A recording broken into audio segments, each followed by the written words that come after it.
Share screen, share sound.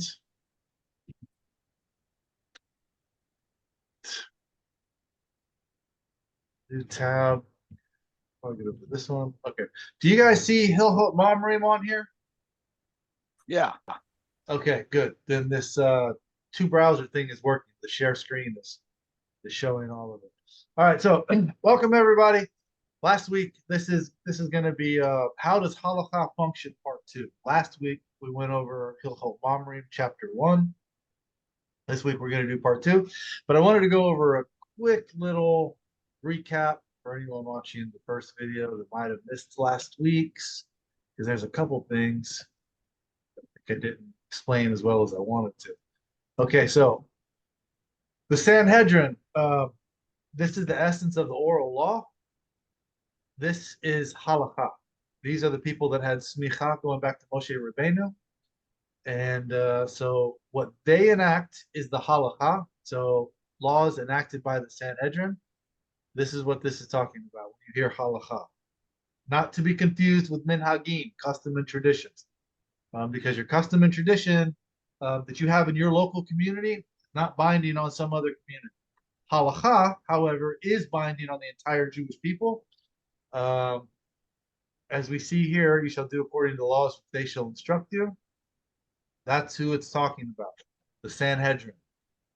Anyone who transgresses what they say to do has transgressed Torah commandments. So that's the difference between minhag and halacha, which we're going to cover. There was another thing here. Oh, okay, here. So the following rules apply when there are two sages or two courts that have different opinions in an age when there is no Sanhedrin. That's today. There's no Sanhedrin today. So since we don't have a Sanhedrin today to rule, this is the law. It's either allowed or it's not. We're discussing minhagim here. So whether in one age or in two different ages, one rules that something is pure, one rules that it's impure, one forbids an article's use, and one permits it. What I said last week was this concept here that is telling suffik de Rabbanan lechakel, the suffik de oraita lechumra. If it's a matter of scriptural law, then you follow the severe opinion, be very strict.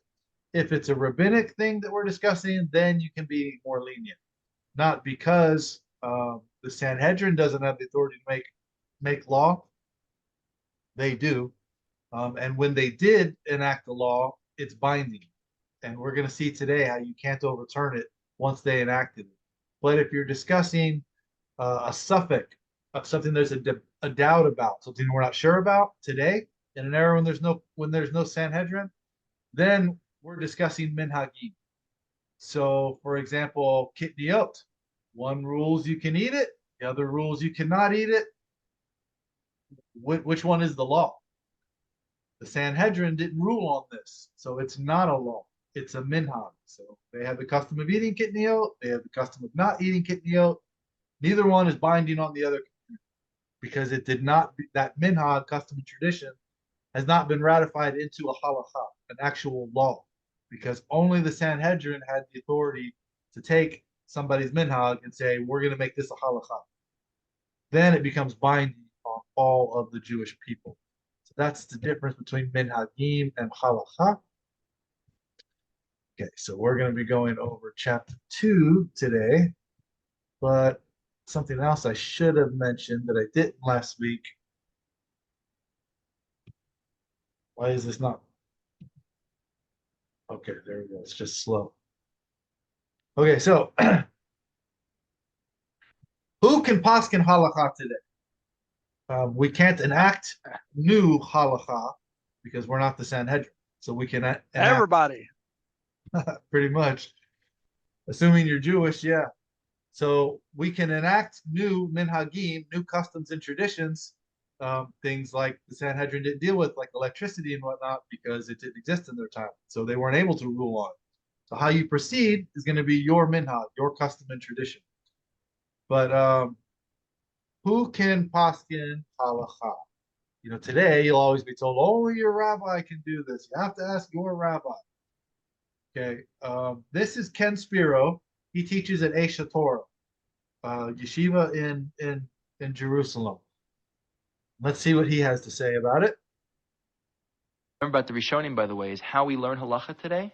If you guys make it all the way to the Smicha program and you learn about Hora'ah, the art of deriving Halacha, the way a Jew today, if you want, you can do this. Any of you can do this. You got to read Hebrew first, but you want to learn Hora'ah, how you learn Halacha, you follow a Rishon's opinion of the Talmud.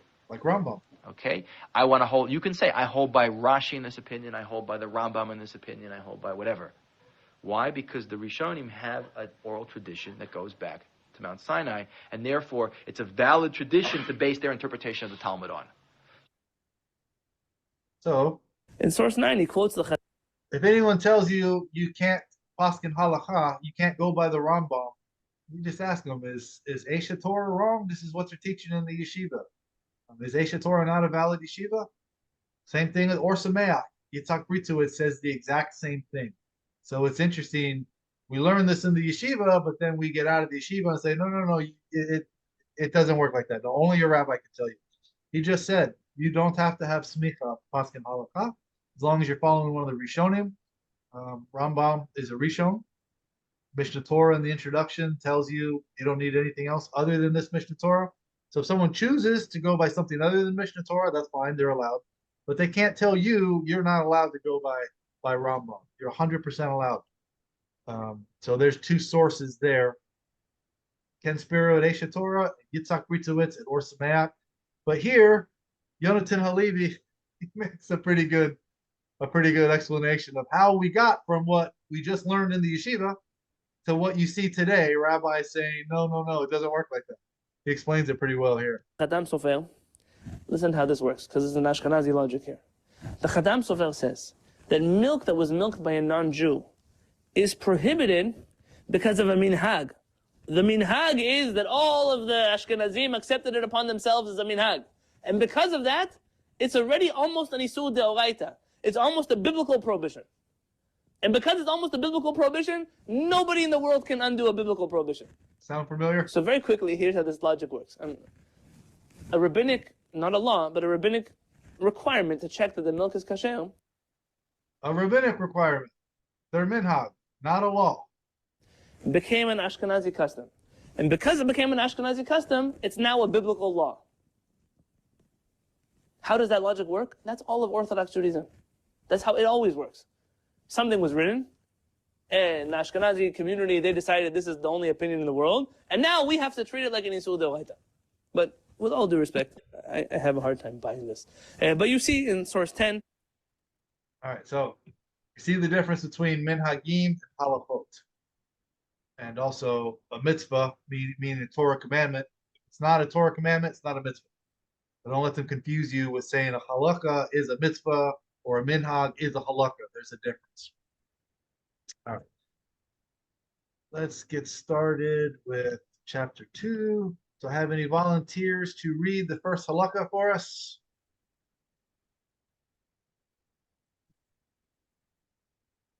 Don't be shy. Anyone? I can read.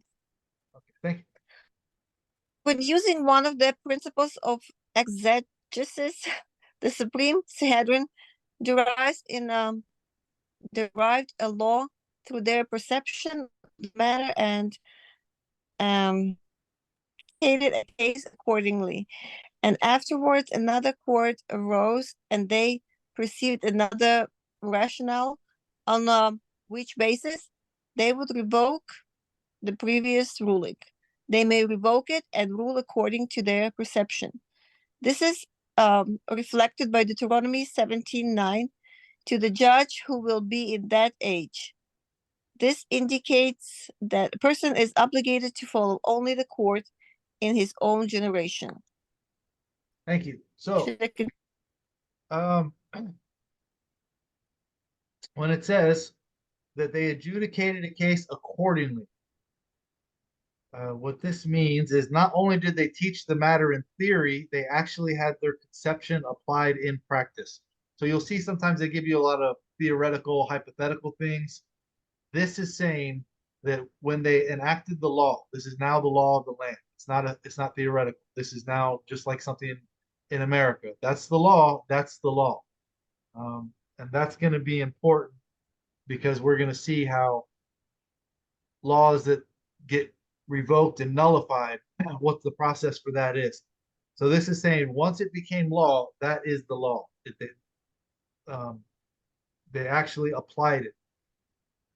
Okay, and to the judge who will be born in that age, it's talking about the court.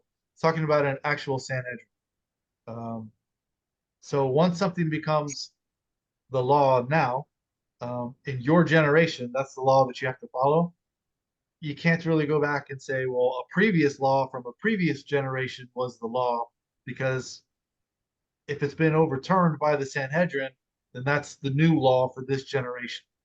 This does not mean that some rabbi today overturned a ruling of the Sanhedrin. This is talking about an actual court. When a court sat in the Sanhedrin, in that generation, they had the authority to rule for that generation. Okay, number 2. Looks like we have quite a bit of commentary on this one. Anyone care to read?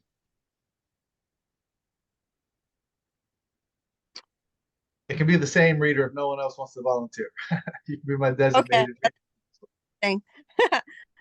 The following rules apply when the court issues a decree, instituted an edict, or established a custom, and this practice spreads throughout the Jewish people, and another court arose and sought to nullify the original order and eliminate the original edict, decree, or custom. The later court does not have this authority unless it surpasses the original court in wisdom and in its number of adherents. If it surpasses the original court in wisdom, but not in the number of adherents, or in the number of adherents, but not in the wisdom, it cannot nullify its statements. Even if the rationale for which the original court instituted the decree or the edict is nullified, the later court does not have the authority to negate their statements unless they are greater. How it is possible that the later court will surpass the original court in number? For every Supreme Sanhedrin consists of 71 judges. The intent is the number of sages in the generation who consent and accept the. Can you scroll?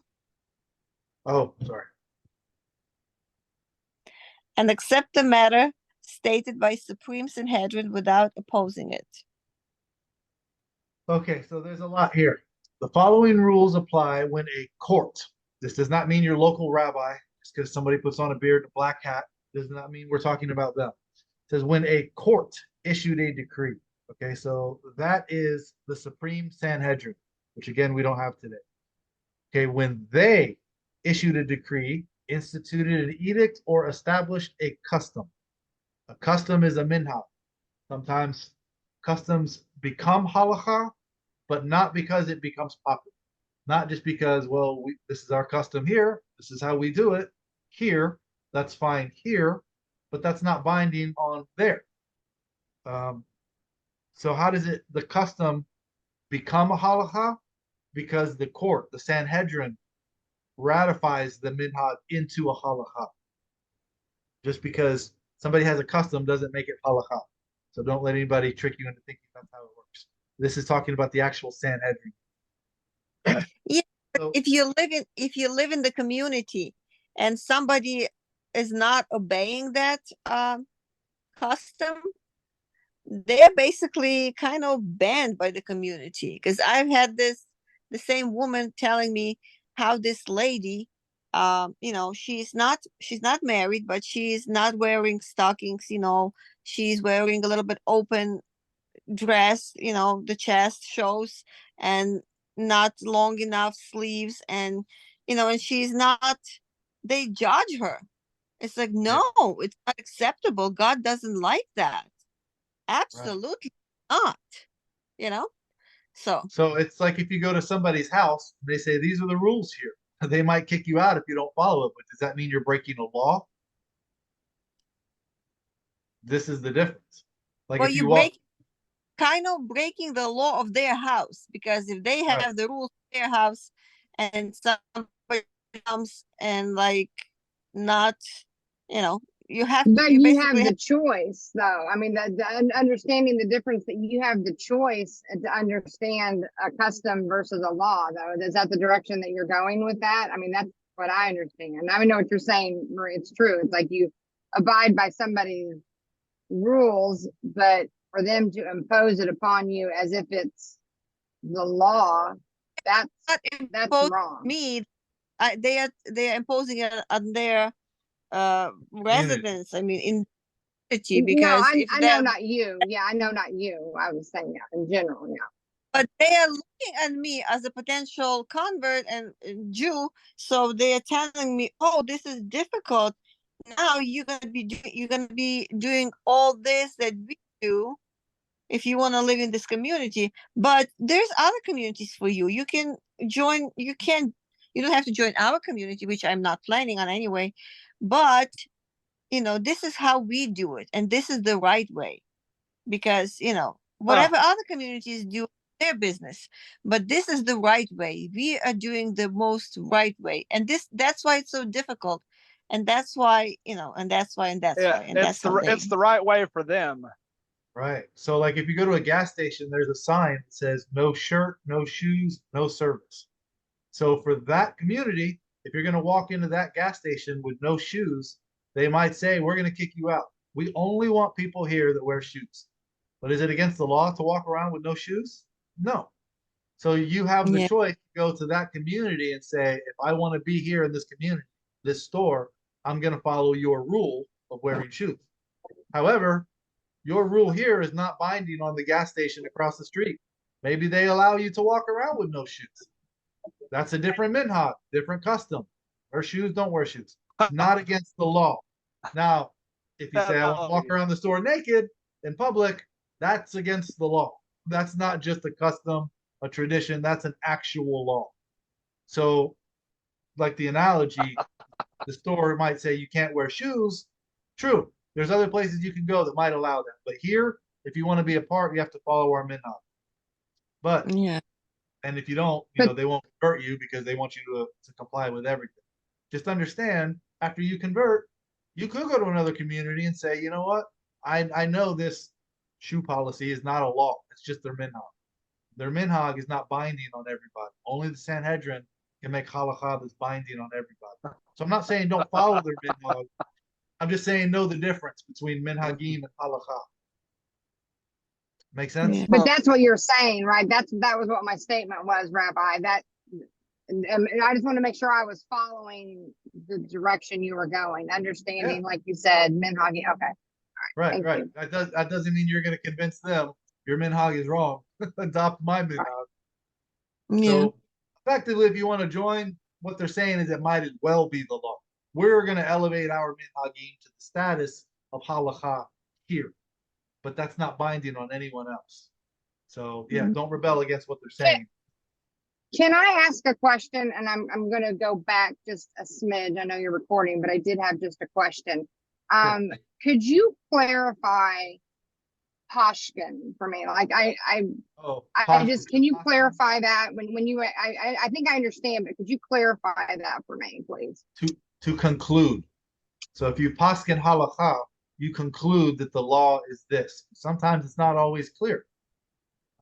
So for example, in the Mishnah, it starts off in Berachot saying, from what time can we say the Shema in the evening?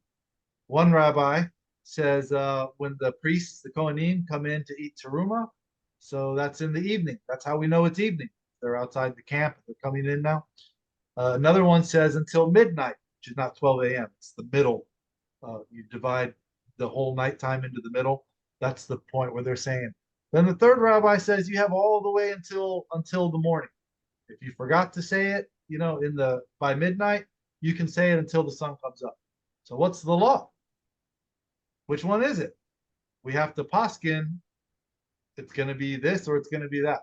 So if you poskin that it's by midnight, what happens if you miss it? Is it too late? You can't say it. There's another rabbi in the Mishnah. This is the Tanaim, the sages that had smicha going back to Moshe Rabbeinu. They had the custom and tradition that you could say it all the way until the sun comes up. So ideally, you would say it by midnight. But what if you fell asleep and you wake up? It's after midnight. If it's not sun up, you can still say it. So which one did the court rule that this is the actual law? We don't actually know because there's three opinions given there. And this is why we have a Gemara. It's the commentary to the Mishnah. So sometimes it's clear. The halacha is this. Once they enact it, you can't, there's a way to overturn it, which we're going to see. But sometimes it's not clear. So to paskin means to conclude. Does that make sense? It does. So if you conclude, say you pashkin, say on the time to say the Shema, and you decide you say it by midnight or 12, whatever time that was, but you miss it, that's not the same. Like if you pashkin to follow that, but you miss it, does it go against a vow or a promise to say, oh man, I missed it, let me go ahead and do this because I'm aware that there's some flexibility? Or if you pashkin something, is that kind of like making a vow? Like if you don't do it, does that make sense? Yeah. So if you miss it, then so let's say you paskin, you should say it in the middle of the night by whatever that time is, 2, 3 in the morning, right? If you miss, that's the way you do it. That's your minhag. If you miss it, then there's an opinion that you can rely on that says I actually have all the way until the sun comes up. So it's not too late. You just don't say, all right, well, I'm not going to say the Shema today. So a similar thing happens. Yeah. So a similar thing happens with the Amid vow. We're getting into the weeds on that.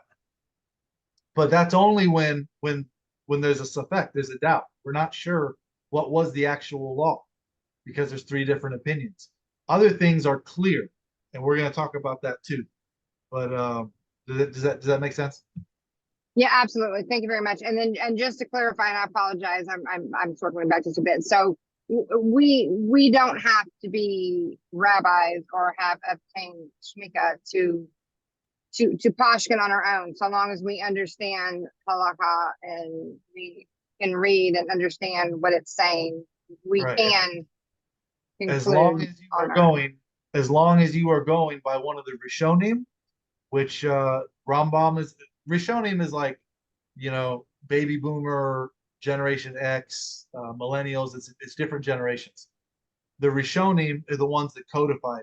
So Rambam gave us Mishnah Torah. He was a Rishonim, so you can follow him. He also mentions Rashi, which is one of the Rishonim, but Rashi is a commentator. He doesn't really deal with Halacha. So yeah, as long as you're going by one of the Rishonim, like Rambam, because he has a tradition going all the way back to the Sanhedrin. He's not bringing something new. So like on this example, couldn't you pashkin by like the different opinions in the Gemara instead of the Rishonim? The Gemara, these are the Amoraim. This is the generation after the Tanaim mission. Right. So I mean, couldn't you pashkin? Because I mean, there's people in the Gemara that's arguing. So I mean, like, can you just pashkin by one of them? So yeah, one of their opinions. It's Talmudic. Yeah, but there it gets a little more complicated. So like we were saying with the Shema, sometimes it's not always clear what did the Sanhedrin rule the law is. So this is why the Gemara comes in and they start debating. Like in that example with the Shema. That's what they were doing. That's all the Gemara is, a whole bunch of pashkin. Right. So on this example, they'll start asking, why did they start talking about the laws of the Shema in the evening before they talked about the Shema in the morning? Wouldn't it make more sense to discuss the morning Shema and then later the evening Shema? So then they'll give an example. Well, it says in Bereshit, he created, evening, then morning, the first day. So they're just following the order. So then they'll start saying, well, if that's the case, then why didn't they discuss this other thing? So if it's something like that, they're just discussing different things. But if it's a matter of law, if the Mishnah accepted something that this is the law, which we're going to see examples of, then you can't overturn it. There's a process to overturn what was actually enacted. So it depends on what they're debating. If you're just going to go for example, let me see that example that I just brought up here. Can you use the chicken and cheese example? Yeah, we're going to. Hell yeah, that's my favorite one.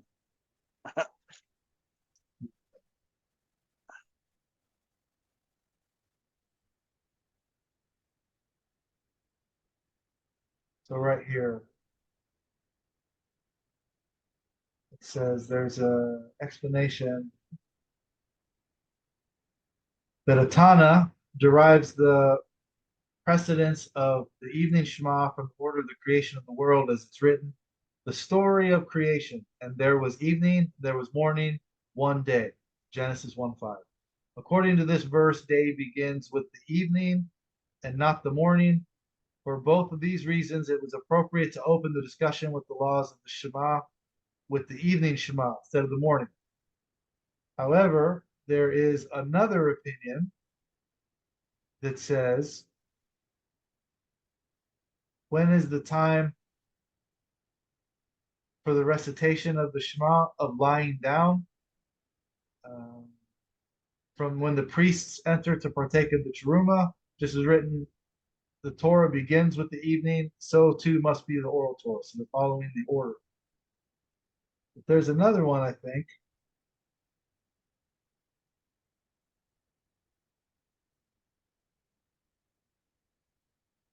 Anyway, there's different opinions on why they do that. So you can follow either one of those opinions if you want. However, if a law was enacted, like you mentioned, chicken and cheese, you can have a different opinion on it, but the law is what it is. We talked about this last week in the class, that the minority dissenting opinion can be recorded that I don't think we should enact a prohibition of chicken and cheese because chickens don't lactate. And you can go back and tell your community, this is why I think it's a ridiculous law. I don't think it should be enacted, but if they enacted it, you have to follow it. And the person who gives that minority dissenting opinion on the Sanhedrin, he's allowed to go back to his community and say, I don't think they should have enacted this law for this reason.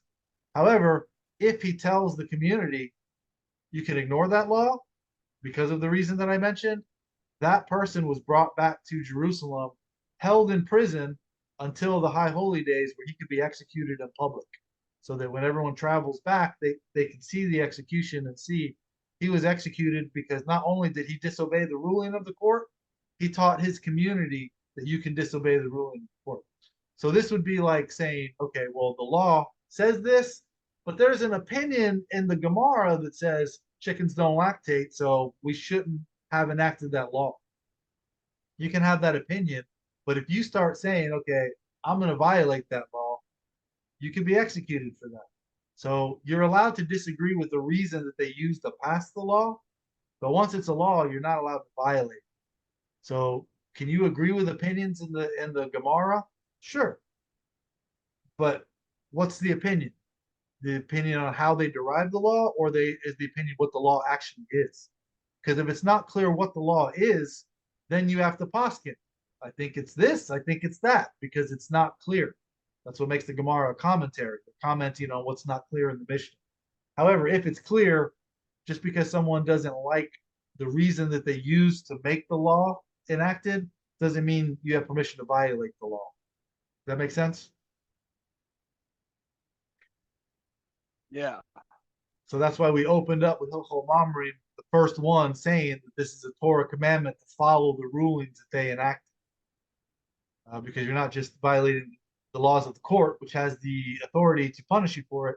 You're violating a Torah commandment, which tells you to follow that. Okay, let's move through this, because otherwise we're going to be at a 2-hour video. No one's gonna. They're going to see it's 2 hours long. No one's going to watch it. Okay, so the following rules apply when the court issued a decree, instituted an edict, or established a custom, which means they ratified the custom minhag into a halacha.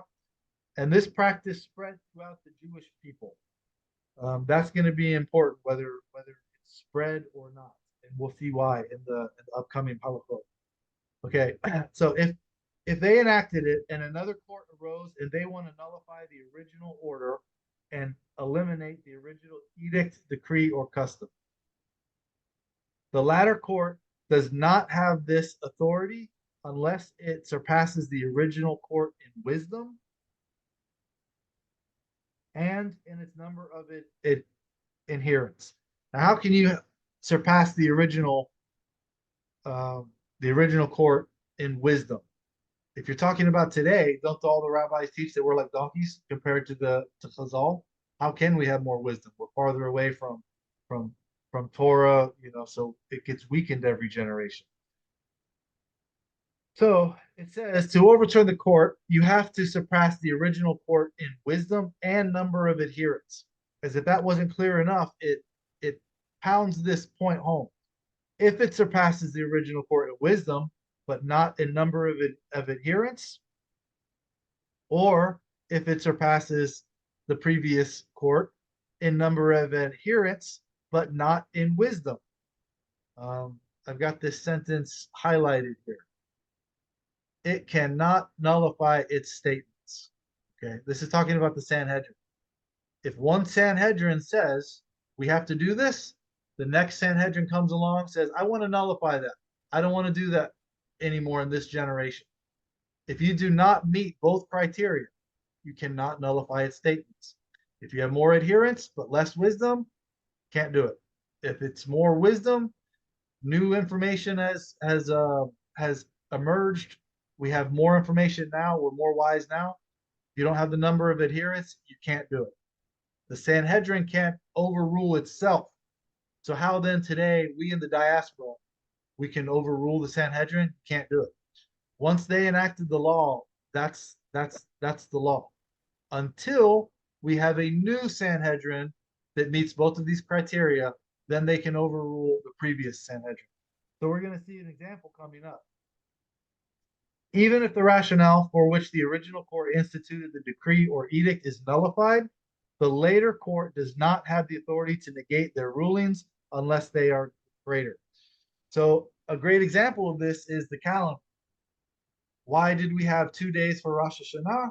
Because in the diaspora, we had a system of signaling the outside towns. Okay, the court has ruled this is Rosh Chodesh, this is the new month, right? We have witnesses that come to testify that it's a new month.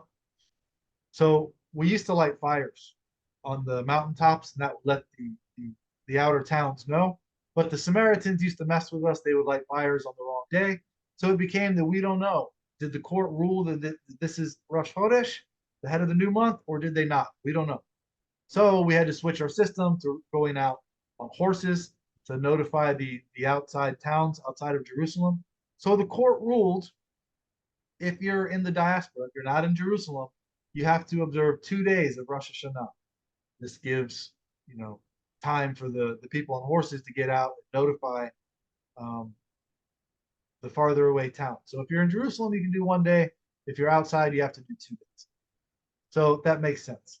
But now we have a calendar. You know what day is going to be Rosh Hashanah 30 years from now, 100 years from now. You can look it up on the internet. What date is it going to be? We all know. So now the entire planet can do 1 day of Rosh Hashanah. Theoretically, because we all know what day it's going to be. We can all do it on the same day. So why do we do 2 days? Because the court said we have to.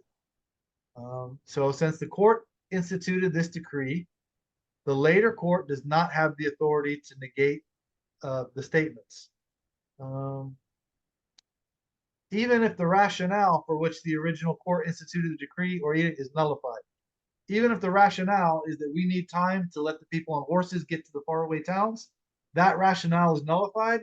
We still cannot nullify it and say, let's all do 1 day. Okay, so the rationale has been nullified for that edict for celebrating 2 days of Rosh Hashanah. However, the later court still does not have the authority to negate their statements unless they are greater.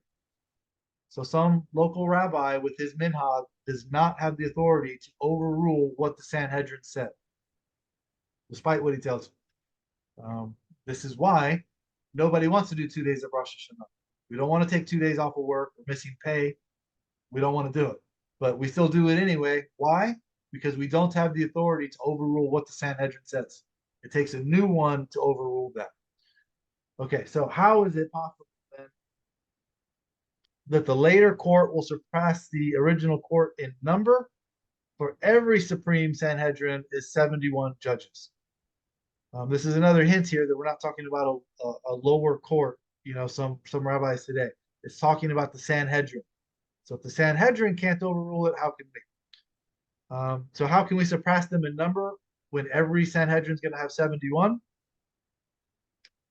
So here it says we've been translating Binyamin, meaning in number, as in the number of adherents, including the Rambam's resolution to the translation of the term from the outset. Others, including the Ravad, interpret this as number as in age. So what does that mean? If you're older, you're 80, and the guy on the Sanhedrin back then was 70, then you're old enough to overturn it. So it's implying wisdom, even when it's talking about the numbers. Okay, so everybody clear on that? There's rules for a Sanhedrin to overturn a Sanhedrin. So if they don't meet that criteria, they can't do it. We for sure don't meet that criteria because we don't even have a Sanhedrin. So how can we overturn it? Okay, so we can't unless we have a Sanhedrin to overturn. We can overturn minhag because that's not really binding. But halacha is binding on the entire Jewish people, so there's a process to overturn that. Okay, number 3. When does this apply? Are you able to read, Maria? Because I doubt anyone else wants, unless someone else wants to volunteer. When does this above apply? With regard to matters that were not forbidden to create a safeguard for the words of the Torah, but rather resemble the Torah laws. A different principle applies by contrast with regard to matters which the court sought necessary to issue a decree and create a prohibition as a safeguard. If the prohibition spread throughout the Jewish people, another Supreme Sanhedrin does not have the authority to uproot the decree and grant license, even if it was greater stature than the original court. Okay, thank you. So, with regards to matters we're not forbidden to create, that means you're allowed to create these safeguards for the words of the Torah, but rather they resemble other Torah laws. The chicken and cheese is a great example. It's not prohibited from the Torah to mix chicken and cheese. This was a prohibition that they created, that the Sanhedrin enacted, that resembles a Torah law, not mixing meat and dairy. So this is one that was not forbidden to create because it resembles another Torah law. By contrast with matters that the court sought to create necessary to create a prohibition as a safeguard. Okay, this ruling depends on a passage from Avodah Zarah 36a, cited above. The Rambam maintains the reason is that there are 18 matters that were given such power is because they were instituted as safeguards. Those 18 matters are going to come up later. We usually go over by Beit Hillel, but there was 18 matters by Bet Shammai that was accepted. These are the 18 that he's referring to. So that's going to come up again later. If it's spread throughout the people, then they don't have the authority to uproot the decree.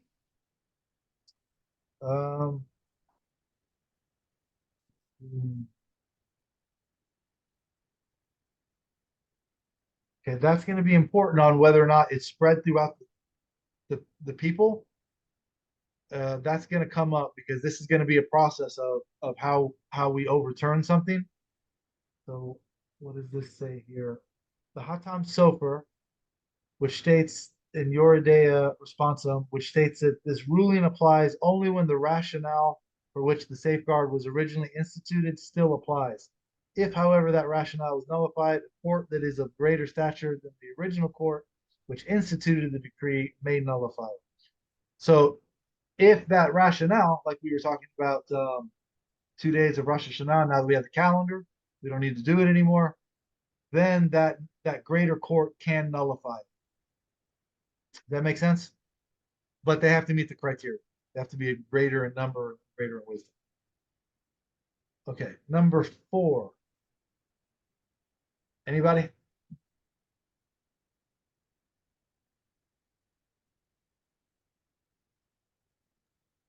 Can you scroll up or down? Because I see the Oh. screen only for the 2. Yeah. Sorry, it's easier for me to follow with the commentary in the book. I forget. We're on 4. There we go.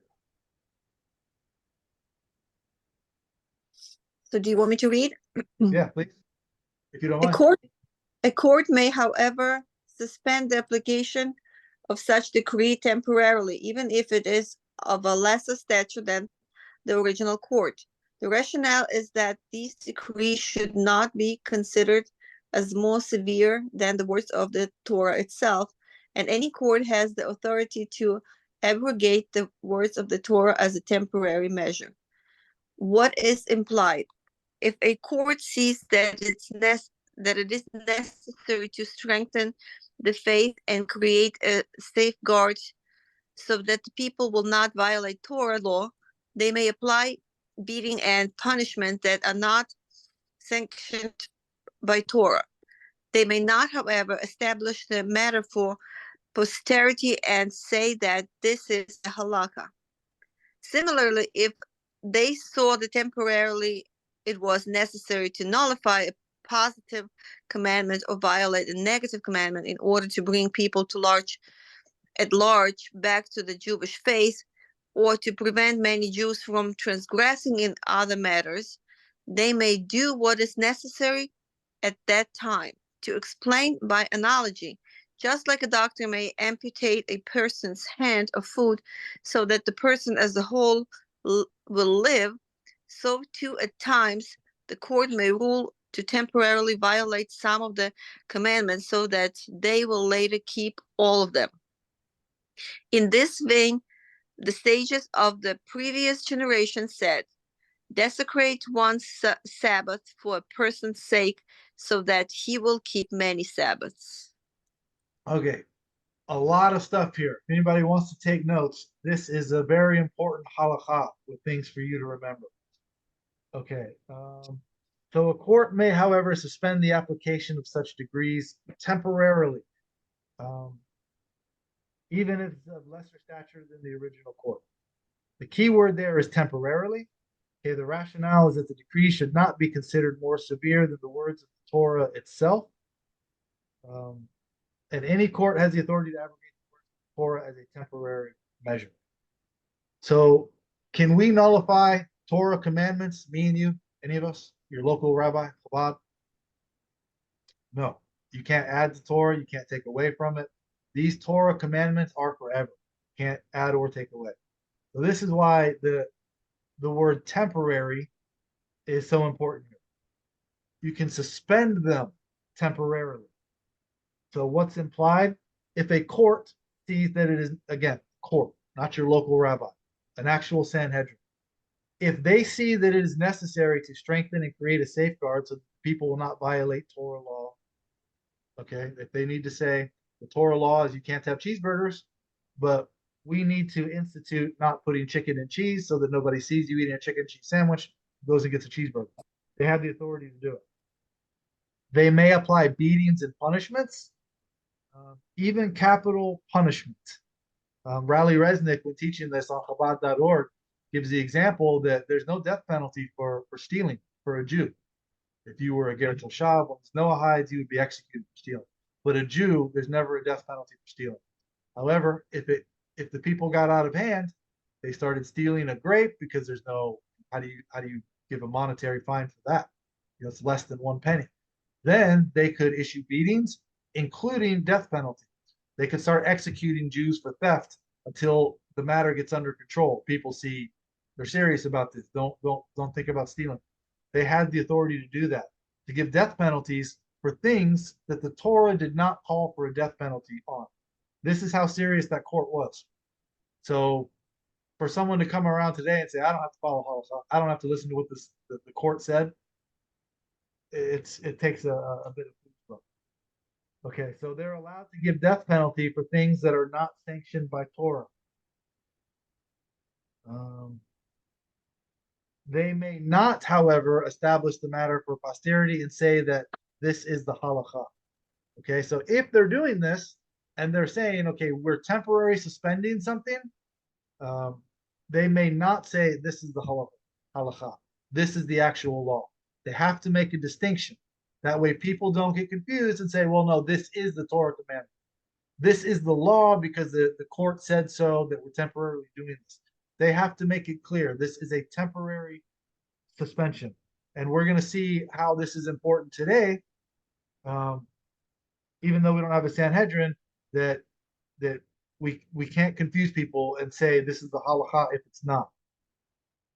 So similarly, if they saw a temporarily, it was necessary to nullify a positive commandment or violate a negative commandment in order to bring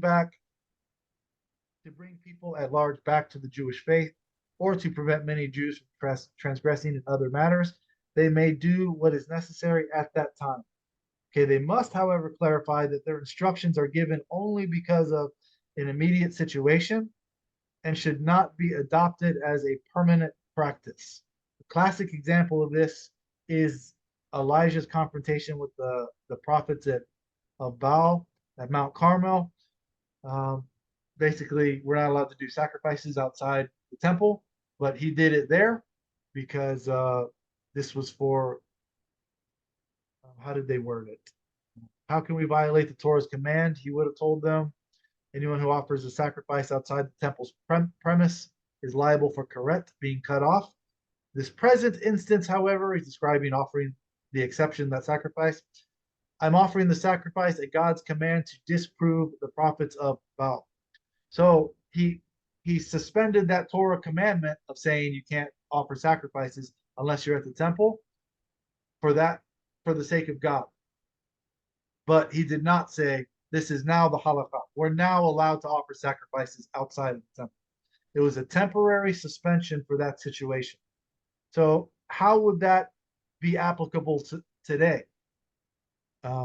If you go to Chabad, half the people there are driving, but they say we're not allowed to drive because it's against the Torah. They can't say, okay, well, I'm going to nullify this and say you're now allowed to drive. But they say, well, we're not enforcing that right now because it's better that you come here and learn how to keep Shabbat. So they're not saying it's allowed. They're kind of looking the other way. It's the same thing. They're sort of temporarily suspending what they view as the law for this exception. But they have to make it clear. I'm going to suspend this, but don't think that this is now the halacha, that this is the law. Okay. So what's the justification for doing that? In order to bring people back to the Jewish faith or to prevent many Jews from transgressing other matters. They may do what's necessary at that time. The analogy they gave is just like a doctor may amputate a person's hand or foot, so the person will live. There, the commentary says the intent is that we may punish some Jews so that otherwise the observance of the people at large will remain intact. See also Berachot 54a, which interprets the Psalms. It's a time to act because it's a time to act for God. The intent is that the sages may violate certain Torah commandments temporarily if they feel that doing so will allow the body of Torah to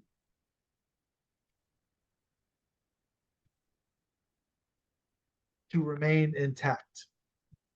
So there are times when we can violate Torah commandments, we're obligated to, and we're going to see why in just a second here. So too, at times, a court may rule temporarily, which is the key word, temporarily, to suspend, to violate some of the commandments so that they will later keep all of them. In this vein, the sages of the previous generation said, desecrate one Sabbath for a person's sake so that he will keep many Sabbaths. This is what Chabad does. When they say, we're going to allow you to drive here, even though we say this is a Torah prohibition, because of the flame and the combustion engine, they say, we're going to allow you to drive here because I'm not going to turn you away. It's better that you get here and learn how to keep all the Sabbaths. Learn everything you're going to learn here at Chabad. So here, desecrate one Sabbath for a person's sake so that he will keep many Sabbaths. This is something you're going to want to keep in your mind that you may need to use. And the commentary here quotes Yoma 85b, but in Mishnah Torah, it says see Rambam statements for Hilchot Shabbat, chapter 2, Halacha 1 through 3. Okay, so I want to look at that. It's worth reading. It'd be easier to show you. It'd be easier to go in the book, but I want you guys to see it. Hilchot Shabbat.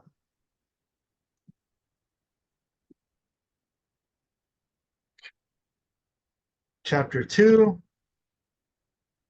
I'm thinking that falls under Pekuach Nefesh, right? So you save somebody's life that way that they can live and have, That's a good point, to save a life, but is it limited to only so they can have a whole bunch of more Shabbats. Right, but so for sure life and death, Pekuach Nefesh, 100%. But is the life and death matter required, or can we apply that to matters that are not life and death? That's what is bringing like driving on Shabbat.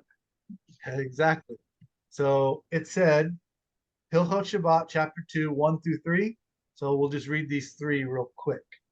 The laws of the Sabbath are suspended, not nullified, done away with permanently, but suspended temporarily in the face of a danger of life, as are the obligations of the other mitzvot.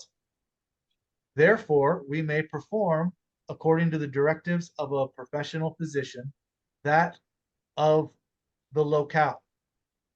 Locale here is talking about a doctor. Rav Karpach is who it's attributed that whatever he says, Rambam would have said the same thing. Whatever Rambam means, this is what Karpach says. He explains that with this expression, the Rambam implies that we may rely on a local physician and need not seek the advice of a greater expert who lives further away. Okay, everything that is necessary for the benefit of a sick person whose life is in danger. When there is a doubt whether or not the Sabbath laws must be violated on a person's behalf, one should violate the Sabbath laws on his behalf. For the Sabbath laws are suspended even when there is merely a question of a danger of a person's life. This is why he was saying you don't need to verify, get a second opinion, make sure, yes, his life is in jeopardy. Even if there's a question, we're not even sure if he's in jeopardy. When there's merely a question of a danger to a person's life, the same principles apply whether one physician says the Sabbath laws should be violated on a person's behalf and another physician states that it's not necessary. Even when there's a doubt, you don't have to rely on the one. You can rely on the other one. The following laws apply when physicians determine on the Sabbath that a person needs a treatment to be administered for 8 days. We do not say we should wait until evening so that it will not be necessary to violate 2 Sabbaths. Instead, the treatment is begun immediately on the Sabbath, and even 100 Sabbaths may be violated on his behalf. So this is an ongoing thing. So we were talking about driving. If you can violate 100 Sabbaths, are you going to tell a person who has medical conditions he can't be walking in the cold? He's got a cane, a walker. You can violate 100 Sabbaths if that's what it takes on his behalf to get him there. Which is actually just a little less than 2 years. Right. And this is not saying, oh, don't listen to this conservative rabbi or that reform explanation. This is Rambam giving you orthodox explanations on how it's permissible. As long as a person is dangerously ill, or even if there's a question whether or not he's dangerously ill. Not even, even if you get a diagnosis, you're not required to go by that diagnosis. You can get other opinions. But if there's a question whether or not he even is dangerously ill and requires a treatment, the Sabbath should be violated on his behalf. A lamp may be lit on his behalf and extinguished on his behalf. It's a Torah commandment not to ignite a flame on Shabbat. It's saying, we're not talking about electricity in these days. Even Rambam didn't have electricity. This is a fire being lit on Shabbat to lit the lamp. Halacha says we don't extinguish a fire So by Torah, we don't ignite a fire. By halacha, we don't extinguish one. But here it's saying a lamp may be lit, which is a Torah prohibition, and it may be extinguished, which is a halakhic prohibition on his behalf. Animals may be slaughtered on his behalf. Food may be baked and cooked on his behalf, and water heated for him, whether to drink or to use for bathing. How did they heat water when this was written? It wasn't by electricity. They were using a fire to cook and to heat water. The general principle for a person who is dangerously ill is that the Sabbath should be considered as a weekday regarding all of his needs. So even those who are sick, they don't want to turn on a light on for Shabbat. If it makes him feel better for his needs, if he's bedridden, you can turn the light on. You could light a fire, light a lamp, if that's what's required. And as we heard, you are 100% allowed to paskin halacha according to Rambam. So it's a completely valid way to do it today, as taught in Eshet Torah. When such a treatment is administered, it should not be administered by Gentiles. Yeah. Go ahead. Hey, let me ask a question. Both of you can. Oh, go ahead. Hugo Ladies first. first. What do you got, Salah? So there was some place I remember reading where, and I can't remember where it was in regards to, it goes in the same vein of what you're saying. When someone is sick or elderly or needs something, that it also makes specific verbiage to them being comfortable as well, having the light. If or maybe it was a pregnant woman, that if that makes them comfortable. It's here. Okay. If it makes is that where it is? Okay. Because a pregnancy is considered life and danger. Sometimes back then, women would die giving birth. So if it makes her comfortable, you can violate. You can, if she wants to have a candle, you can light the candle for this, for the comfort of the pregnant woman, even if she's blind, even if she's not going to see the light. If it's going to make her comfortable, you are allowed to ignite the flame and light the candle from it. So when people want to get very strict about flipping on a light switch, it makes me wonder if they've ever read this stuff. Does that, I think I would get the gist of it, but is that also applicable, let's say, I mean, to someone who is elderly or in poor health? I mean, that would be applicable as well. Yes. I would say so, because as we see, even if it's a question, are they dangerously ill? Even if there's a doubt, in all circumstances, we lean on the side of helping the person. Thank you, Rabbi. Yeah. Moshe, you got a question? Yeah. Okay. So when I was at my brother's memorial, and everybody was there, like, so it was a AA building, but it was held in what was an AA building. However, You're in the matrix. because my brother was part of the recovery community. Ah, shite. I know what you're talking about. Can you hear me? Yeah, I'll talk to you about it later, because that's not really related to this principle. No,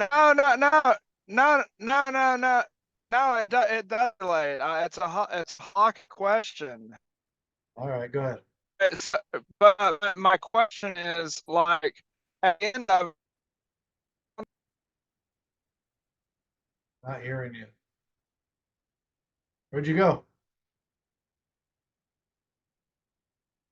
Is he still here? I don't see him. Or is he just muted? All right, we'll get back to your question. Okay, when such a treatment is administered, it should not be administered by Gentiles, by children, by servants, or by women, so that they will not view the Sabbath flippantly. Instead, the treatment should be administered by the leaders of Israel and the wise. It is forbidden to hesitate before transgressing the Sabbath laws on behalf of the person who's dangerously ill. So, Salah, to your question, should we say, oh, well, does it apply to this person? Is this worthy of violating Shabbat over? It's forbidden to hesitate before transgressing the Sabbath laws. If a person is dangerously ill, you're prohibited from hesitating and thinking, is this applicable? You're basically commanded to do it. As reflected in his interpretation of the phrase Leviticus, this is Torah, which a person shall perform to live through them, as to live through them and not die through them. This teaches that the judgments on the Torah do not bring vengeance to the world. Hey, but rather hey, I'm at, all right, hang on. This teaches the judgments of the Torah do not bring. You said, I'm back. All right, hang on a second. I'm right in the middle of the sentence. This teaches that the judgments of the Torah do not bring vengeance to the world, but rather bring mercy, kindness, and peace to the world. Okay, this teaches that we don't say, look, I want to help you, okay, but Shabbat, it's going to be bad. It's teaching we're always on the side of helping these people when they need it, even if there's a doubt. Concerning those non-believers who say that administering such treatment constitutes a violation of the Sabbath and is forbidden, one may apply the verse Ezekiel as punishment. I gave them harmful laws, judgments through which they cannot live. All right, Moshe, you're dying to get in. You back? Is your volume back?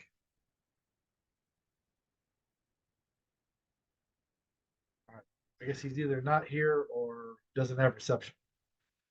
All right, so this makes sense to everybody? Yes, Rabbi. Well, let's get back to, we were on Hilchot Mamrim.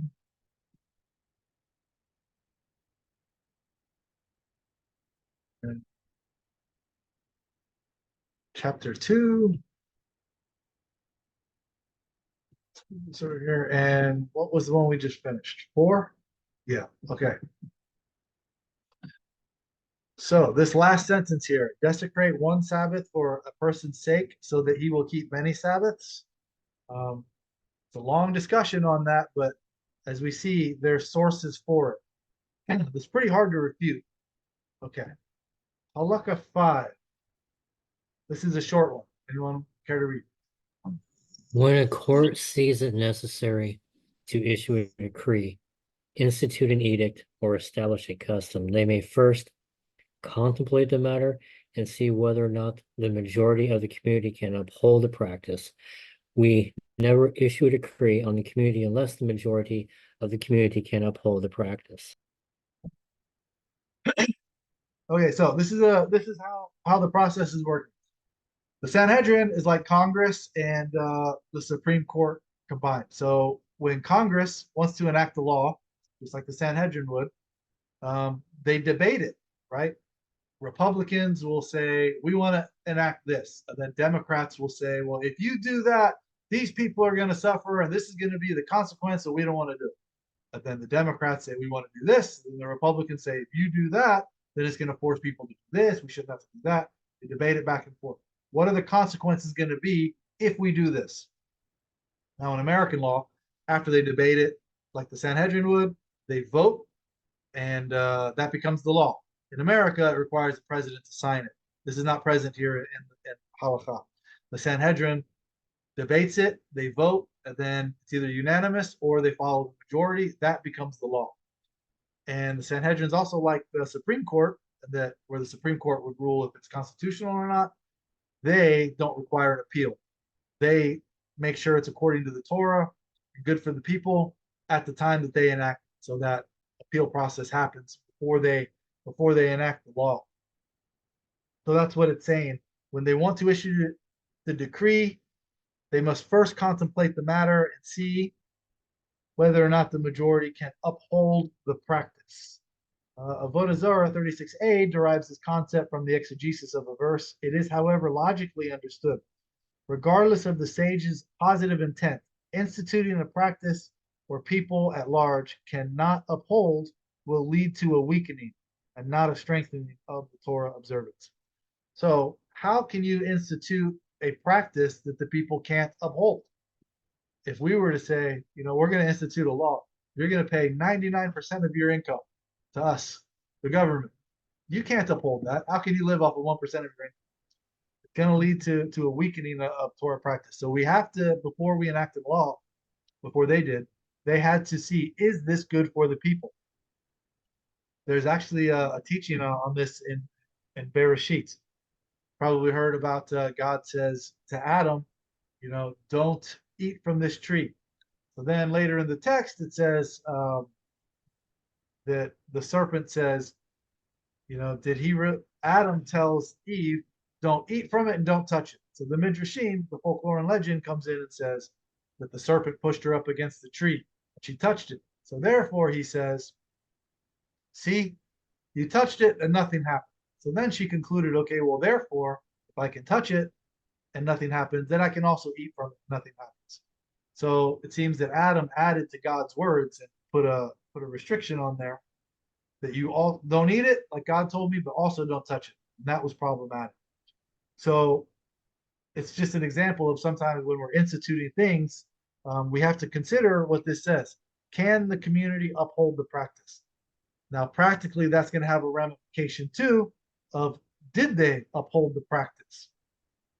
So that's going to be the process of overturning a law.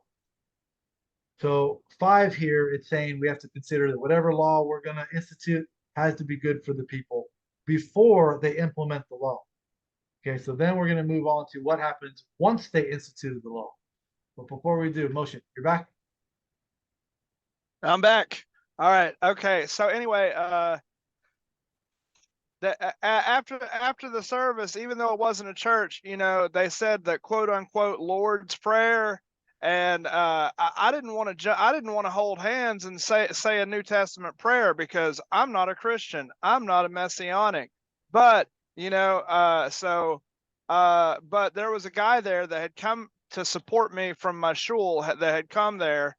And he got there and he stood there. It was Roy. He stood there, he got there and grabbed somebody's hand. So I guess it made me feel comfortable. So I just stood there and I didn't say the Lord's Prayer, but does that go back on the don't humiliate your parents or don't humiliate somebody or something like that? Like, what is the halacha on that? Because instead of saying the prayer, I just said the only thing I knew to say, which was have a nice Shavua Tov, right? I was like, Baruch atah Adonai Eloheinu melech haolam asher kitshanu b'mitzvotav v'tzivanu lahadlik ner Shavua Tov. Like I just made it up. It's the same. It's like the I made it up. It's like the blessing for Shabbat, except for the week. It's a completely different topic. It's not related to violating Shabbat or violating the halacha. I just don't want to do anything that's has anything to do with, because the point was that the prayer is a New Testament prayer, and I didn't want to pray the daggone thing. So we'll discuss that after the recording, but it's off topic for what this is. I'm sorry. So, I thought it had to do with halacha. This is how it functions. That's a specific situation that we'll deal with later. It's okay. I'm just trying to, people are going to be watching it later. We're getting sidetracked, Sorry. It's all good. Okay, so they have to discuss can the community keep this law before we enact it? Once they enact it, it becomes a law, right? So now let's see what happens once they've enacted the halacha. Rosalind, did you want to read? This is a short one. Rabbi, which one? 6. I gotta scroll for you.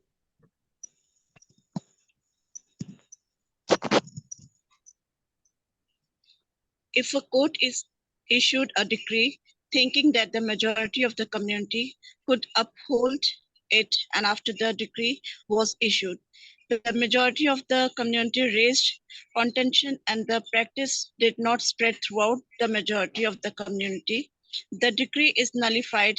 The court can't compel the people to accept it. Okay, thank you. Okay, so if they made a law And after they made the law, the majority of the community raised contentions. They're rebelling against it, and the practice did not spread throughout the majority of the community. It's nullified. There's a section in the Talmud. It's a Masechet that talks about when the Sanhedrin made a mistake. They got something wrong. They have to bring a sacrifice. How do they know they got it wrong? They have the authority to make a law. So how do we know they were wrong to make this law? Because the majority of the people did not accept it and did not follow it, which means this is the checks and balance. They have to say, well, we thought this was the right thing, but since pretty much everybody united against us and didn't follow it, we must have got this one wrong. So then they have to bring a sacrifice to admit they were wrong. And then there's a section specifically in the Mishnah that says if they permitted something that should have been prohibited, it's now permitted because they passed the Halacha saying it's allowed. If you started doing what they said was permitted, and then they overturned it, they said we got it wrong, now prohibited again to bring a sacrifice, you don't have to because you were following the law. You were doing what you were told. They said it's permitted, no problem.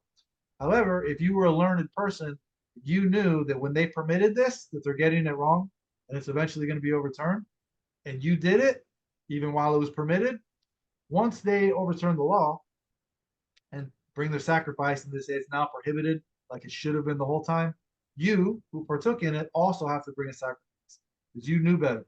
You knew they were getting it wrong. When they overturned it, you never should have been partaking in what was permitted because you knew it should have been prohibited. So there is a checks and balance system. So this is why they're saying we need to see, can the community keep this before they enact the law? If they enact the law and the practice does not spread throughout the community, it's nullified. And they give an example here. It's not necessary for a subsequent court to undertake a specific action to nullify the decree. If it was not accepted by the community, it nullified itself automatically. The example of this concept is Ezra's decree that a person who had, we're talking about a male, who had a seminal emission is forbidden to recite words of Torah until he immerses himself in a mikvah. Most people were unable to observe this custom, therefore it was nullified. See Hilchot Kriyat Shema 4:8. So this was a decree that said if men have been doing certain things, you don't need to be here getting an aliyah, being called up to the Torah. But the result of that is men weren't really able to go along with that. So nobody was studying Torah because they were trying to comply with this law. So it was nullified because it never spread throughout the people. So that law never took effect. It nullified itself. So this is why we're going to call you up to the Torah and give you an aliyah. You're reciting Shema. You're doing all this stuff. We don't ask you, hey, where have you been? What have you been doing? Did you wash your hands? That never took effect because it was not able to spread throughout the people. So the court there cannot compel the people to accept it because it was nullified. What do we have here? Okay, so Avodah Zorah 37a relates that Rabbi Yehuda Nasiya repealed 2 prohibitions. Some of his colleagues, oh wait a minute, that's the wrong commentary. That's on another one, 22. Oh, just the Ramah. He's a commentator on the Shulchan Aruch. He's quoted a lot. He rules that individuals are not obligated to observe such decrees. So according to the Ramah, you don't have to observe something that never spread throughout the Jewish community. Now driving was not ruled on by the Sanhedrin. Did it spread throughout the community? We've already raised one argument that you could use against it. The fact that Chabad allows half of their people to drive there on the basis that we just gave. Better to violate one Sabbath than so that they keep 1,000. Did it spread throughout? If half the people there are driving, they're given an aliyah, they're being honored in front of the entire community. You know, these are the types of arguments that you could make. This is a custom. Did it spread? Now, if you want to poskin that, okay, there's no excuse for the flame in the engine. This is a biblical prohibition. Not igniting a fire, even though there's ways to do it on Shabbat, like we talked about Shabbat. What about electric vehicles? There's no fire. Are we even dealing with a biblical prohibition if you're driving an electric vehicle there? So for sure, this is what Yonatan Halevi was talking about, elevating your custom of electricity, now saying it's a biblical prohibition. We don't buy into that for the same reason Yonatan Halevi does not. Okay, Halacha 7. Anyone like to read? Yes, Rabbi. Sages issued a decree and thought that it spread among the entire Jewish people, and the situation remained unchanged for many years. After a long duration of time, another court arose and checked throughout the Jewish community and saw that the observance of this decree had not spread throughout the Jewish community. It has the authority of negate the decree even if it is lesser stretcher than the original court in wisdom and in numbers of adherents. Okay, thank you. So what does this say here? If it is not spread throughout the Jewish community, it has the authority to negate the decree. The Rambam's wording here implies that since the original court was under the impression that the decree had spread throughout the Jewish community, the later court must nullify the decree. It is not automatically null and void.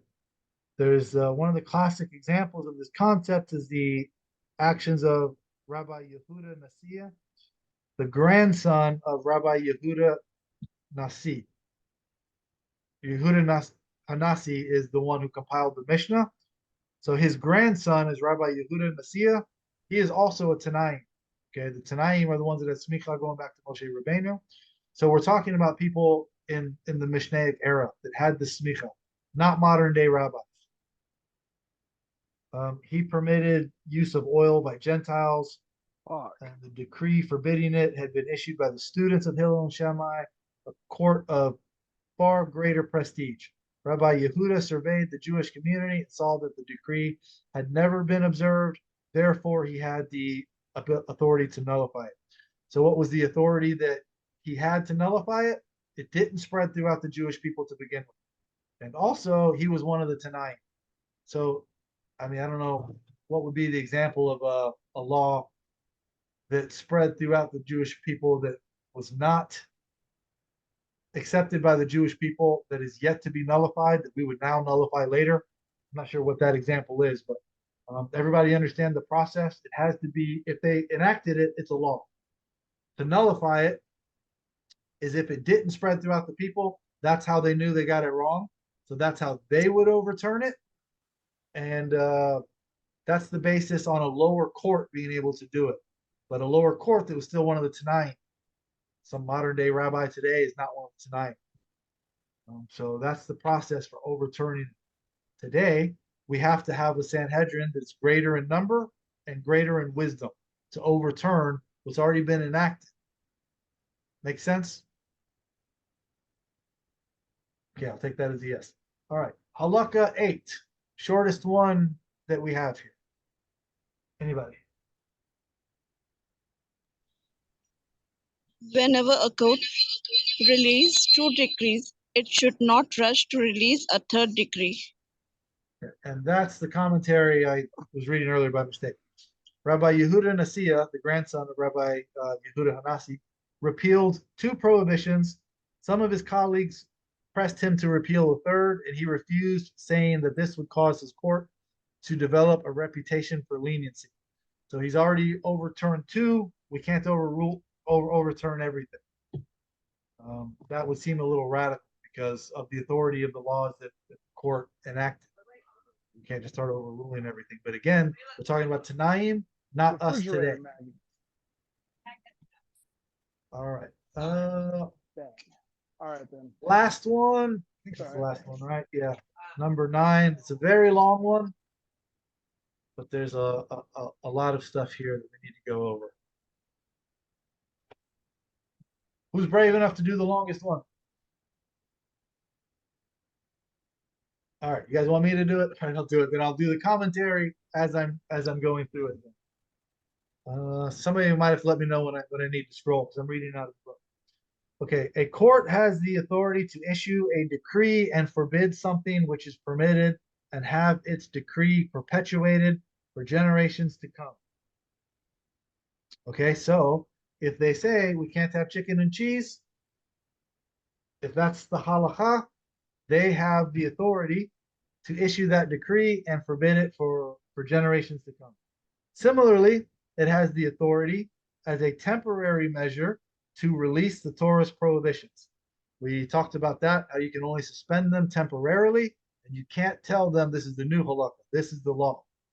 You have to make a distinction between we're saying this rabbinically is a temporary thing, we're not claiming this is from the Torah, and it's not permanent. Okay, what then is the meaning of the scriptural prohibitions in Deuteronomy? Do not add to it and do not detract to it.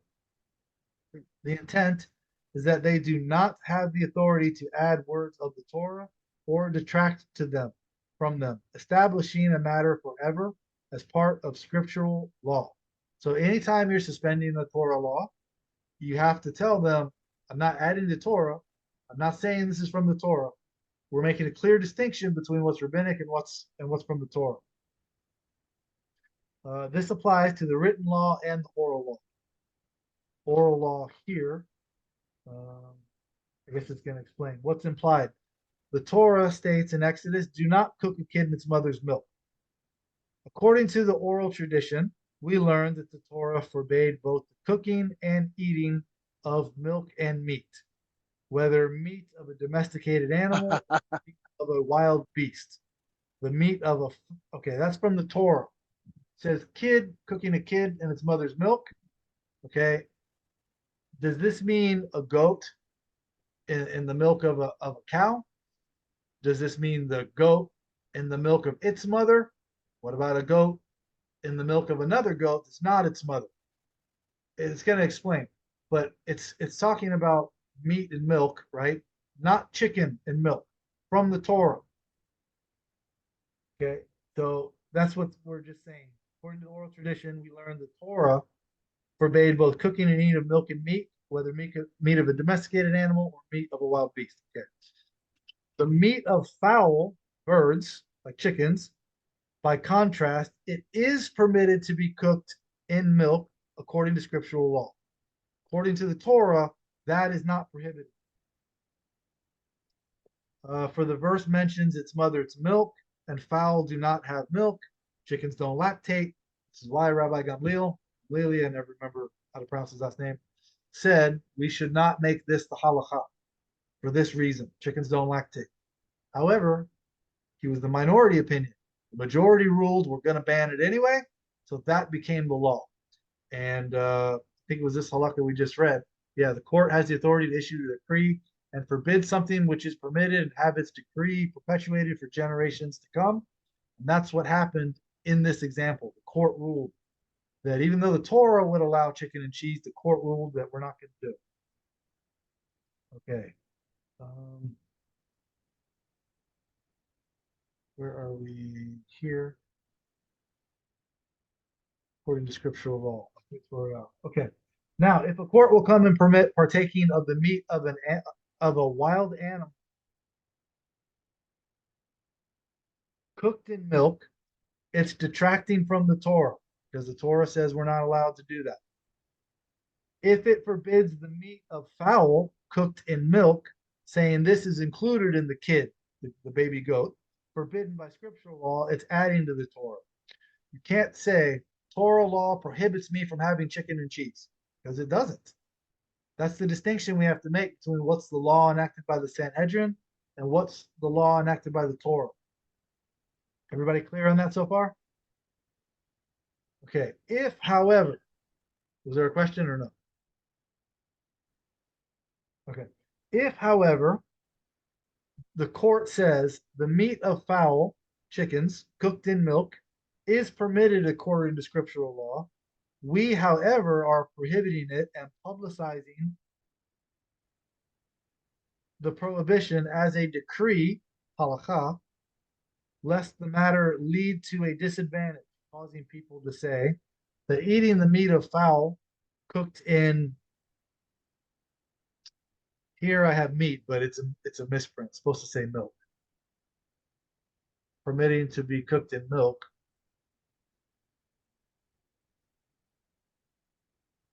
Yeah, I think you have it right there. Is permitted because it's not explicitly forbidden by the Torah. Similarly, if the meat of a wild animal cooked in milk is permitted because it is also not explicitly forbidden. Okay, everybody with me so far? This one's it gets a little confusing. To read it again.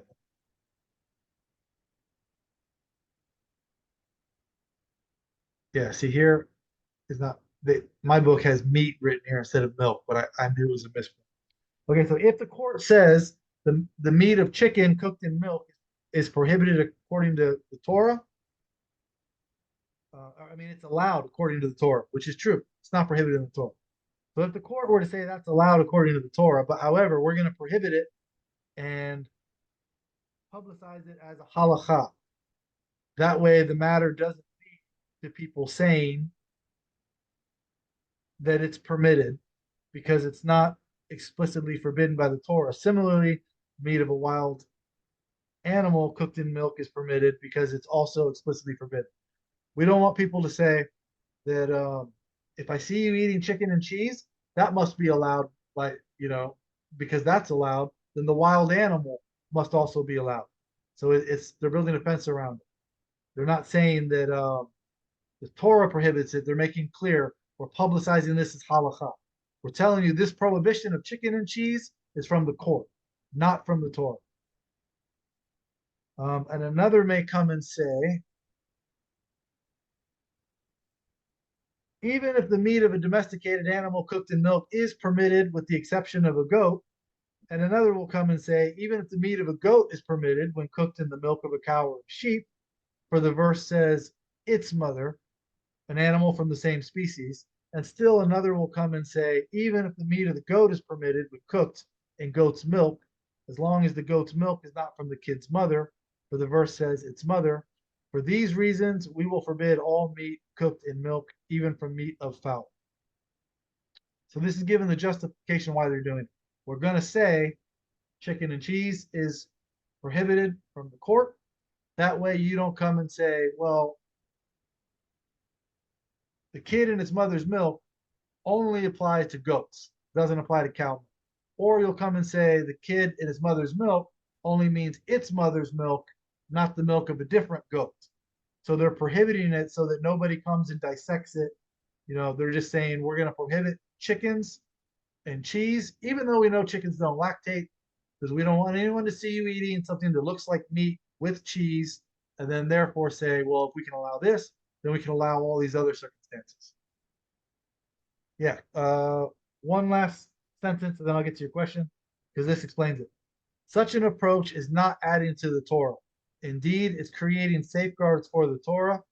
Similar concepts apply in all analogous situations. So why is it not adding to the Torah? Because they're calling it halacha. They're not saying that the Torah prohibits chicken and cheese.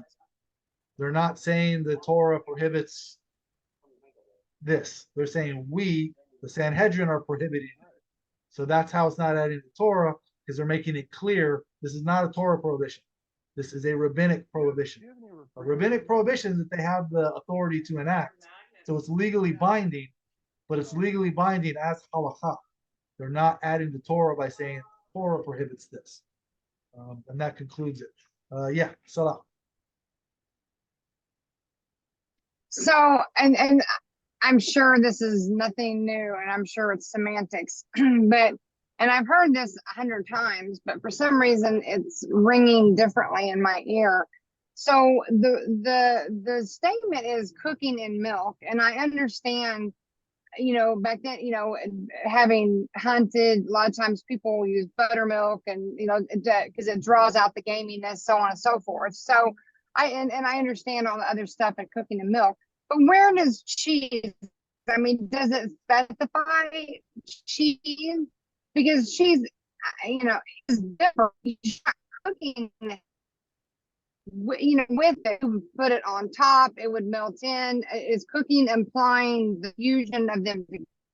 And where does those two parts, I guess, and where does I've heard people say I keep biblically kosher versus halakhically? Okay, so it doesn't specifically say cheese, but the milk there is basically dairy, My right? So it doesn't, this gets turned into cheese. my So it's still a dairy girlfriend, product. she's like, So yeah, from the Torah, the prohibition is cooking. So as far as the mixing, according to the Torah, So I did the shot glass tour. I got like shot glasses from every state and a bunch of the monuments and stuff. Now I'm going to mute him. So Torah, according to the Torah, the cooking is the problem, which means if you had meat and you were to put cheese on it, which is dairy, after you cook the meat, you're not cooking them together. If the burger's already, cooked, refrigerated, now you pull it out, put a piece of cheese on it. According to the Torah, you could make the argument that would be allowed because you're not cooking it. So halakhically, the prohibition of mixing came later. That's the prohibition of the halacha. It's interesting. Rambam here in Mishnah Torah tells you that he gives you the example that if you're carrying a sandwich that's cold and it has cheese on it, they can be touchy, completely mixed.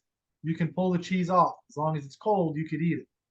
It wouldn't work if it's hot because it would melt and then you're mixing it. Now you'd be eating them together. But I found that to be an interesting example. So what was the second part of your question? I mean, did that answer the cheese question that we're talking about dairy? And yeah, and just because I've heard people say, and I guess the reason I ask this is because I don't eat meat. I do chicken occasionally, or I do like ground chicken, or say I'll make a chili. And I usually, I would, put cheese. I used to put cheese on there. And then kind of do it separate. Like I'll eat my chili, I'll drink a little bit, I'll wait a little bit, and then just eat my pieces of cheese afterwards because I remember you kind of had that class. But with it being chicken, I just didn't know where that fell. And then I thought, well, I'll go get like plant-based cheese and try that. So, because I keep everything else, I think dietary wise, except for the chicken. I mean, maybe I should have said that, but that's the truth. So I don't know. Yeah. So I just want to make sure I'm not doing anything like horrible. The Sanhedrin is prohibited the chicken and the dairy, so you can't mix them. And along with the dairy with meat, it's prohibited halakhically. They're not adding to Torah because they're not saying it's prohibited from the Torah. They're making a distinction between what the Torah prohibits and what they prohibit. That's how you're not adding or taking away from Torah, by separating what's Torah law versus what's halacha. Thing is, they had the authority to make that law, so it's binding. The halacha that they enacted, even if they admit, we know chickens don't lactate, and this is what Rabbi Gamliel had the problem with. Thing is, the Torah said you have to follow the rulings of the court, even if you disagree with the reasons that they used. The reason they used is we don't want to see people eating cheeseburgers and think, okay, well, now it's allowed. So it's just kind of a safeguard. So it is prohibited to mix dairy with meat, even meat of chickens. It's against halacha, and the Torah tells us to follow that halacha. But you're bringing up a good point about the different types of cheese, because there's something called marit ayin, which is what they used. We don't want people to see people eating chicken and cheese, and then think it's okay to eat a wild animal with cheese, because they think, oh, the Torah is only talking about the goat and its mother. So that's marit ayin. It looks like this, but as you mentioned, cheese. There's kosher restaurants where you can have a burger and it's got like almond cheese, all these different kinds of cheese that doesn't come from an animal, and that's considered kosher. So how is that not marit ayin? If I walk into a kosher restaurant and I see somebody eating what looks like a literal cheeseburger, it's on the menu as a cheeseburger, this kosher meat with this almond cheese, How is that not Mauritian? That was the reason why they said we can't have chicken and cheese. We don't want it to look like something else. Now we have kosher shrimp. It's not really actual shrimp, but it's shaped to look like shrimp. And it has shrimp in the name of the title. So you go to a party, you see somebody eating what looks like shrimp. That's not Mauritian, but this is what they prohibited. So it's an interesting conundrum. So halakhically, yeah, you're not allowed to mix that cheese if it's from an animal. What kind of cheese did you say it was? Because if it's a plant-based cheese, that's not dairy. So then you would be allowed to put that in your chili. Which again, how is this not Mauritian? But it would be allowed. So if you're dealing with cheese that's dairy, yeah, don't mix it on anything. So minhag versus halacha. How long do you have to wait? Some communities they will wait 6 hours between mixing, between having dairy and meat. Some it's 1 hour. So according to Rambam, there is no waiting period. I think he gets it from the Talmud where it tells a story about one guy waited right away and the other guy would wait 24 hours. So Rambam tells us here, there's no waiting period. If you eat meat first, then you would have to clean your teeth, rinse your mouth out. And the reason for that is because there could be pieces of meat sticking between your teeth. Now, if you're drinking milk, now you're mixing the milk and the meat together. So if you go from dairy first, then to meat, you can go to dairy, right to meat. So there's nothing sticking between your teeth. If you're gonna, no waiting period whatsoever. If you're gonna do the opposite, if you're gonna have the meat to dairy, you would have to rinse your mouth out, take a drink of something, clean your teeth. This is how you could take a bite out of bread, because this is how they used to clean their teeth, biting into bread. So if you're having meat first and then dairy, you could bite into bread, rinse your mouth with what you're drinking, then go right to the dairy. All this 1 hour, 6 hours, that is minhagi. That's their custom. So if you're going to a place and you know their minhag is they don't go from meat to dairy and vice versa without waiting a certain amount of time, don't go from meat to dairy and dairy to meat right away. That's just not good etiquette because you know what their minhag is to have a waiting period. But according to the halacha, there is no specific waiting period. And this is where Rambam brings the example that if you have a cheese and meat sandwich, say you went and bought it, and there it is. If it's cold, you can remove the meat from the cheese. You should probably rinse it, and you can eat it right away. Eat the cheese, then eat the meat part of the sandwich. And this is kosher. It wouldn't work if it's like a beef and cheese sandwich hot. The cheese is melted into it. It's going to impart the flavor of the cheese. How do you wipe that off? But if it's cold, you can separate it, eat it right away. So the halacha is not mixing them together. As long as you separate it, you're not imparting the flavor, you're good to go. Now you'll probably be violating most people's minhag because they want to wait a certain amount of time. But this is the importance of knowing the difference between minhagim and halachot. So don't go violate someone's minhag because that's not good etiquette. But you at home, you can follow this example that Rambam gives us. Separate the cheese from the meat. You can eat them both. There does not have to be a waiting period. According to halacha, you have not violated. You're back. Sama, I don't know if you heard my question. What type of cheese was that you put in the chili? It's some kind of plant-based. I saw it at Walmart. It's a plant-based cheese. Then It did you doesn't hear taste what bad. Did you hear what I No. was saying about the kosher restaurants that make actual I cheeseburgers? did. Yeah, I did. Okay, I so if did. it's Yeah. plant-based, So, I mean, I guess if I'm at home, no one's going to know, but out in public, just don't do it. even out in public. I mean, if it's not from an animal, it's kosher. This is how they sell it in the kosher restaurants. They sell kosher No, cheese. I have one that I popped it. Thank you, though. I'll just go to the yard and get it. I appreciate it, brother. Sorry, guys. Say again. I apologize. Go ahead. That's how they sell kosher cheeseburgers. So Mhm. it's kosher. But how is it not Mauritian? It looks like something that's not. But this is how they pass the chicken and cheese thing for Mauritian. So So Oh, I just thought of something. So I couldn't use yogurt because I use yogurt instead of sour cream either, could I? Because that's dairy. That's Unless dairy. it was, Can't mix it. I just thought of that. Sour cream's dairy too, isn't it? I'm retarded. Yeah. I don't know. Is sour Yeah. cream dairy? Yeah, okay. So you can't use that stuff, but your plant-based stuff, that you can. What else? Was there anything else I wanted to say about that? This one is long, probably the longest one we've done for a while. So if anyone doesn't have any questions, we'll stop the recording and then we'll continue from there. So everyone else, this is chapter 2. We'll continue next week with chapter 3.